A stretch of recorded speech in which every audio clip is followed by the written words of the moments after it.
in performance management, we act as if the world is flat, and we are continue to kind of ignore the evidence that suggests that it's not flat. And part of the central mythology, I think, of performance management is very much the nature of how you motivate and control performance in organizations, how you motivate and control employees in organizations, that it's not the flat earth metaphor is really very much a coercive kind of control model.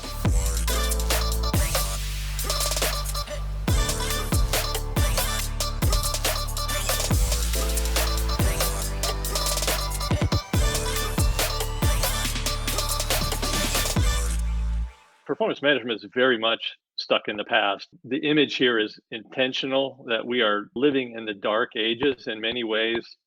In performance management, we act as if the world is flat, and we ignore the evidence, and we don't challenge our assumptions and beliefs. So we'll talk a bit about the nature of kind of how that happened, what we should do differently, how we should think about performance management differently, what are better models and frameworks and practices.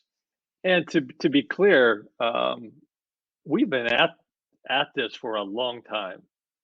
And I think the idea of a wicked problem, if many of you are familiar with that term, I think the idea of performance management as a wicked problem fits. You can see the definition. Everyone does it the same way. Everyone is unhappy. All the stakeholders are unhappy. And despite 70 years or more of study and tinkering, and extremely high costs and investment in the U.S. upwards, and the best estimates I can find are upwards of almost $350 billion, billion with a B, spent every year in merit, and bonuses are distributed based on this process. And by my guess, we get maybe nothing from that spend, and we may actually hurt ourselves for spending that amount of money.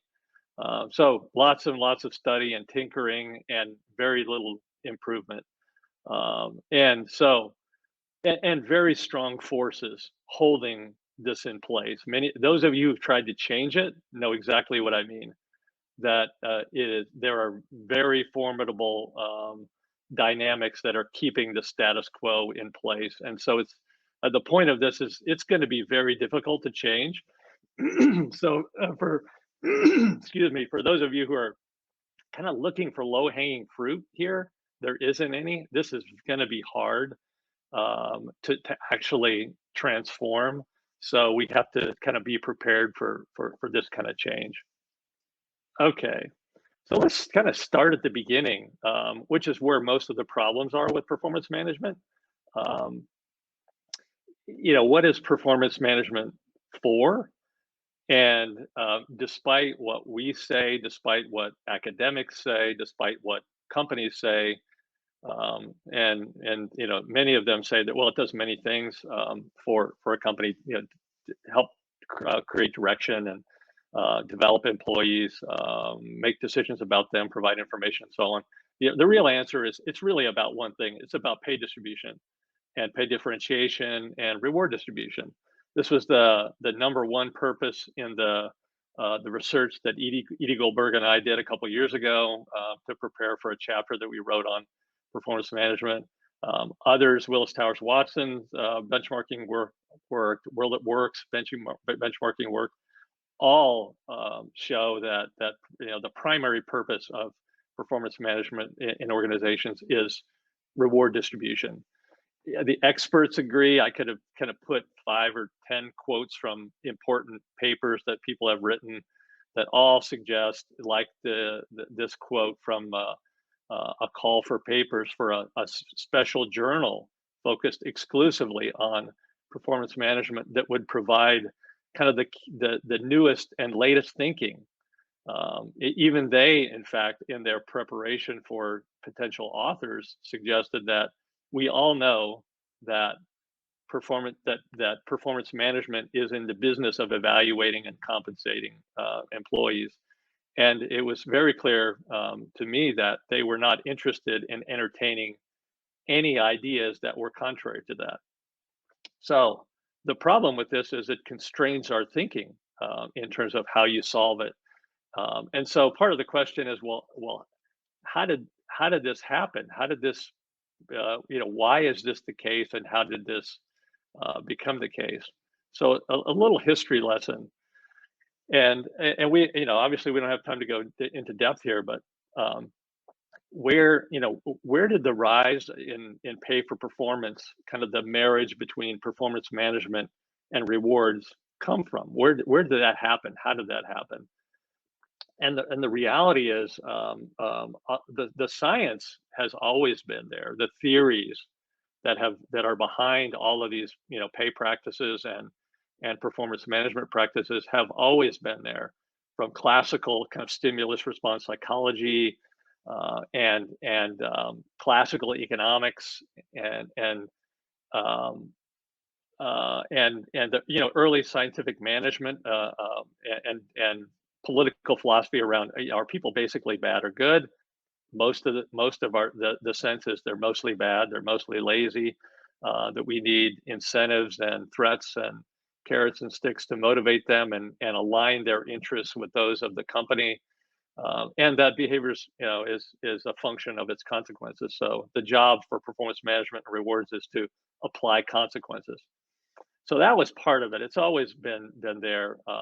But some other developments in the '80s, certainly in the U.S., but I would be very keen if others had insights into how these things happened in Europe. But um, many, in the '80s, there was a concerted effort begun to limit executive pay.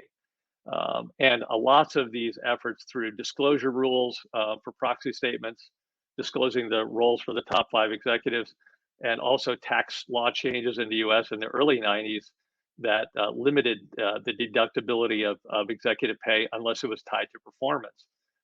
All of these things caused, in true fashion, attempts were to limit executive pay, but they had exactly the opposite effect. Pay for executives skyrocketed. The use of incentives for executives skyrocketed. So after these, efforts, we ended up with much higher salaries and much higher use of incentive pay, mostly through, early on, through stock options. And so tying executive pay to the performance of the company, in terms of stock price. So incentives, the use of incentives skyrocketed, and penetrated deep into the organization. Moving from maybe up to 3% of people's pay being based on variable pay to upwards of 13 to 15% now, and moving from, executive use of variable pay to almost everyone is subject to some kind of individual variable pay program now, certainly upwards of 90%. And it's important to understand and keep in mind how flawed a picture this is. I'll come back to that in a minute, but these theories on the left were based on a very different times, very different kind of industrial, even agricultural era organizations. And it's important to understand that the developments on the right, that incentive and variable pay and pay for performance didn't expand dramatically because it was effective. It expanded because if it was good for executives, it was good for everyone else, and it expanded because of limits, tax laws and regulatory reforms that failed. So this, what we have now is not the result of reasoned, sensible kind of judgments about what works. So it's important to keep that in mind. Okay. And so, as a result of these developments, performance management evolved, accordingly to fit this purpose. It was not It's not surprising, not a coincidence, excuse me, that in the '90s, when, GE began using forced distributions. So, reward budgets became central. We had to manage costs, so we have to keep these budgets from being overspent.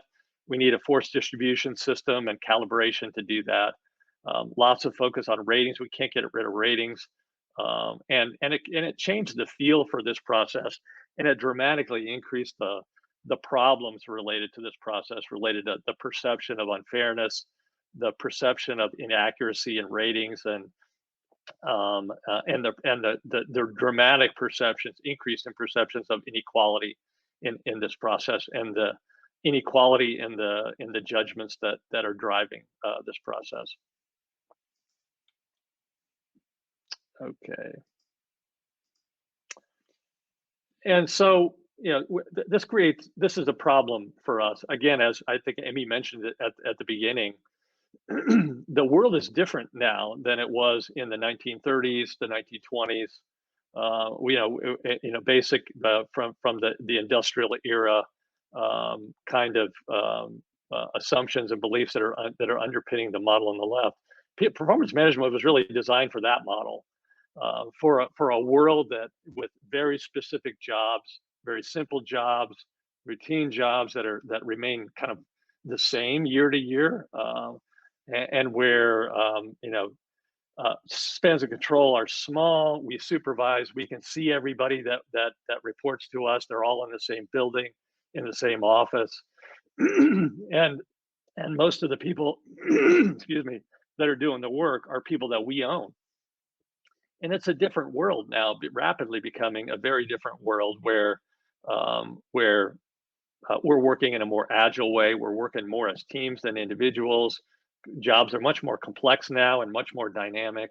All the simple jobs have been outsourced, and automated. So with large spans of control, much flatter organizations, and much tighter budgets. So we just don't have a lot of money to throw around for incentives. So the world is very different now, and science has kind of moved on from the model on the left to the model on the right, but very few in the business world. We're still very much living with the image of the world on the left. And so if we're going to make a change, we're going to have to adopt practices and assumptions and beliefs and theories that match the world on the right, if we're going to be effective in really changing things. And then, so the question is, what do we change to if this doesn't work? And so one of the ways, I think one of the ways of looking at this process, we need to kind of step back and reframe what this process is designed for, and ask the question, what purpose does performance management serve for organizations? And using an organization design lens, and this is just a picture of a fairly popular organization design model from McKinsey, the 7S model. And if we use an organization design lens to look at this, there's a kind of a bucket here that talks about systems and processes. That includes both the horizontal processes, that workflow processes, but also the management and control processes that sit on top of the kind of the horizontal work processes. These are mostly management and control processes, decision processes like budgeting and financial controls, business planning, prioritization processes, audit processes, governance. So it's, the question is, how do we get people to pay attention to the right things and not pay attention to the wrong things? And PM is a very performance management, and really rewards programs in general are kind of classic control processes. Control used in a kind of a non-evaluative way. I mean, organizations need control systems in order to function in the organization. And so the question is really, how do we, what mechanisms, and how do we, direct attention? How do we motivate? How do we encourage individuals to act in ways that benefit the company? And in the past, we've had a traditional way of kind of answering that question. And in general, what we find, and when you look at the management control literature, there's really a couple of different approaches to control. One is coercive control, which is a traditional, is organizations' traditional go-to strategy for control. And those of us who've lived in large organizations know the mechanisms of coercive control well. Hierarchy, formal processes, written processes and procedures, chain of command, management directives, centralized decisions, very formal roles and responsibilities, and these, so the approach is always kind of restrictive and codified and prescriptive, and classic kind of carrot and stick control systems, performance management systems linked to extrinsic rewards are all classic coercive control strategies. And I think about 90% of the research done on control systems is done on coercive control systems. So, and the sense is from the research in this area that these are not effective. They're based on old thinking, old methodologies, old models, outdated, and we need to change them. And the advantage of a kind of a control systems um, um, frame here is we actually have an alternative. As part of the problem with performance management, when you think about the classic kind of performance management through ratings serving pay for performance systems, is that there isn't an alternative. It's difficult to conceive of an alternative to that, framing performance management in terms of rewards. How else would you do it? And so I think the advantage of a control system kind of view here is that you have an alternative, that the researchers call enabling control. And um, and so the advantage here is, this is a much lighter touch to control, much more reliant on more psychological and sociological kinds of mechanisms. These are things that are making a strong comeback in organizations, focus on purpose and meaning, belonging, relatedness, autonomy, mastery, and competence. So using those kind of deeper, more durable needs to help individual to help direct and control how individuals behave in organizations, and also kind of classic things like creating the right kind of culture and organization design, and creating high context and high transparency, so it's very clear what we're trying to achieve, so people can make their own choices in alignment with what the organization needs. And these approaches have been around since the late 60s, early 70s, much less popular in organizations, and are much more aligned with the future of work.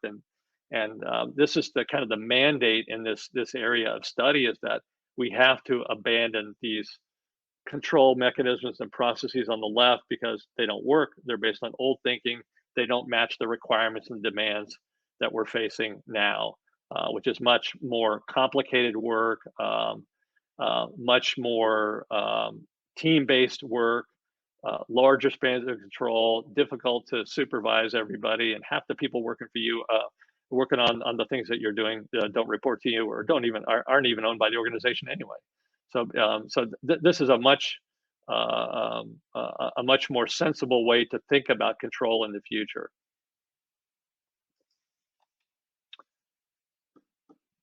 And one of my favorite quotes, I think, just kind of perfectly captures the essence of enabling control. And in the book I wrote, I actually use this as the kind of the beginning chapter quote, I think, for the goals chapter. But this is very much the traditional way to do this would be to put in place an incentive system or a piece rate system, paying people by the amount of wood, and by the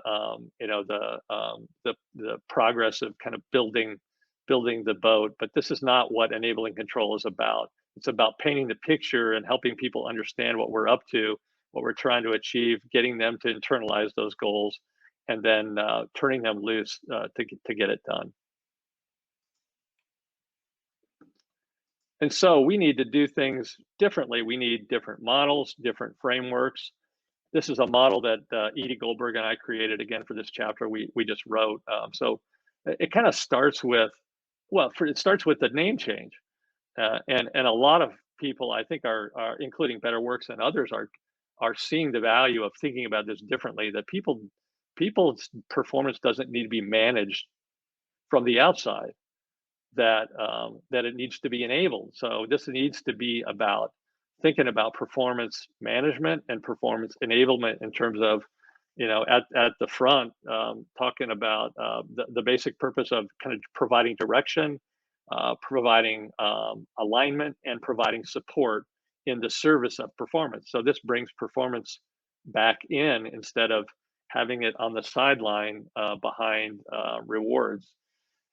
And so this model kind of starts with a foundation of context and direction that goals and line of sight provides, and then focuses heavily on enabling performance rather than controlling it, evaluating it, and incenting it through coaching and feedback and the kind of support that people need to make progress against the goals they've got.